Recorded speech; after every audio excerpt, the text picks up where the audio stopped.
Halo semuanya, buat Anda para pebisnis, pernah nggak sih ngerasa pusing sendiri sama kondisi keuangan perusahaan? Nah, biar bisnis lancar, kuncinya itu satu, kejelasan finansial. Dan hari ini, kita bakal bedah tuntas langkah paling pertamanya, yaitu jurnal umum. Yuk, langsung kita mulai. Seringnya tuh begini, pas bisnis mulai rame, transaksi makin banyak, pencatatan keuangan yang tadinya simpel mendadak jadi rumit banget. Nah, disinilah biasanya masalah-masalah keuangan itu mulai muncul. Mungkin Anda ngerasain ini nih, akhir bulan, tumpukan nota di mana-mana, pusing ngelacak mana pemasukan, mana pengeluaran. Terus ada rasa khawatir gitu, jangan-jangan ada yang kelewat dicatat. Kalau ini kedengeran familiar, tenang, Anda nggak sendirian kok. Dan dampaknya, wah ini bisa serius banget. Laporan yang berantakan itu bikin kita kayak nyetir tapi mata ditutup. Nggak tahu bisnis kita sehat atau enggak. Arus kas yang nggak jelas, tahu-tahu bisa bikin operasional macet. Dan tentunya ini bisa jadi mimpi buruk kalau udah urusan sama pajak atau audit. Semuanya berawal dari satu risiko sepele, salah catat. Tapi ada solusinya. Ada cara yang elegan buat membereskan semua kekacauan ini. Namanya jurnal umum.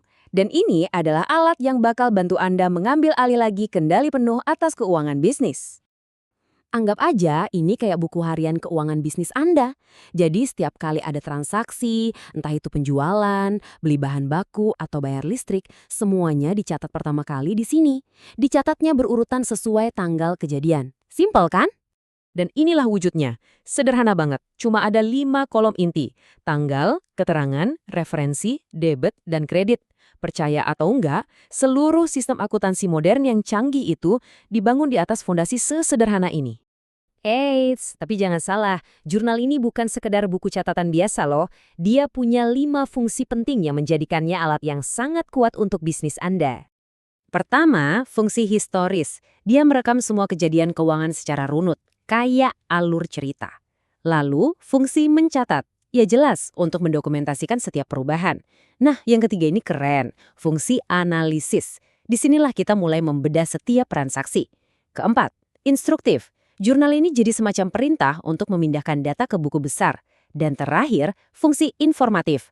Memberikan detail lengkap jadi kita tahu konteks setiap transaksi. Oke, sekarang kita masuk ke jantungnya, debit dan kredit. Ini mungkin kedengaran agak rumit, tapi percaya deh, aturannya itu logis banget. Begitu Anda paham logikanya, semua bakal terasa masuk akal. Nah, mari kita bedah tabel ini. Ini kuncinya. Gampangnya gini, setiap transaksi keuangan itu punya dua sisi yang saling menyeimbangkan. Coba lihat kolom bertambah. Akun harta, kayak uang kas, dan akun beban, kalau nilainya bertambah, itu dicatat di sisi debit. Sebaliknya, utang, modal, dan pendapatan, kalau bertambah, dicatatnya di sisi kredit. Nah, kalau berkurang, posisinya tinggal dibalik. Inilah inti dari pembukuan berpasangan yang selalu seimbang. Cukup teorinya, yuk kita langsung praktek biar lebih kebayang. Kita akan lihat gimana aturan tadi jalan di sebuah contoh bisnis kecil fiktif yang kita kasih nama Mamat Jahit. Oke, transaksi pertama yang paling umum, Mamat si pemilik menyuntikkan modal ke bisnisnya. Dia memasukkan uang pribadinya sebesar 4 juta rupiah ke kas perusahaan. Jadi, gimana cara kita menganalisisnya? Gini, dari sisi perusahaan, uang kasnya kan bertambah. Ingat aturan tadi? Kas itu termasuk harta. Harta kalau bertambah dicatat di debit.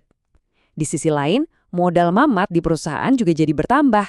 Nah, modal kalau bertambah dicatatnya di kredit. Simpel kan? Dan beginilah cara kita mencatatnya di jurnal.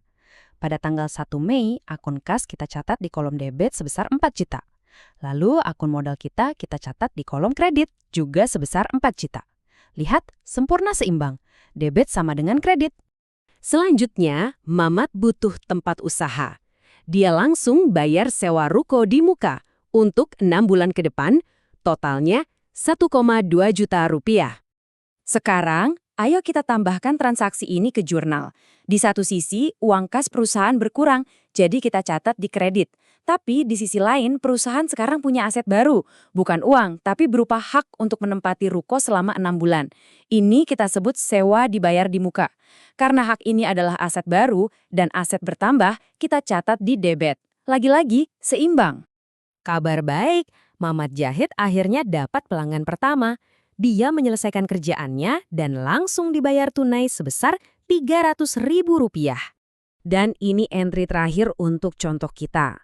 Perusahaan terima uang, artinya kas bertambah. Kita catat di debit.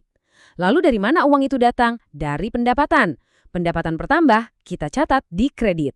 Nah sekarang kita punya catatan kronologis yang rapih dari semua aktivitas keuangan awal Mamat Jahid. Tentu saja, prinsip yang kita pelajari ini adalah fondasinya. Nah, di era modern ini, untungnya teknologi telah membuat proses ini jadi jauh lebih gampang dan efisien. Kalau pencatatan manual itu rentan salah ketik, makan waktu, dan capek. Software akuntansi modern bikin semuanya jadi instan dan efisien. Kesalahan bisa diminimalkan, dan laporan keuangan bisa langsung jadi.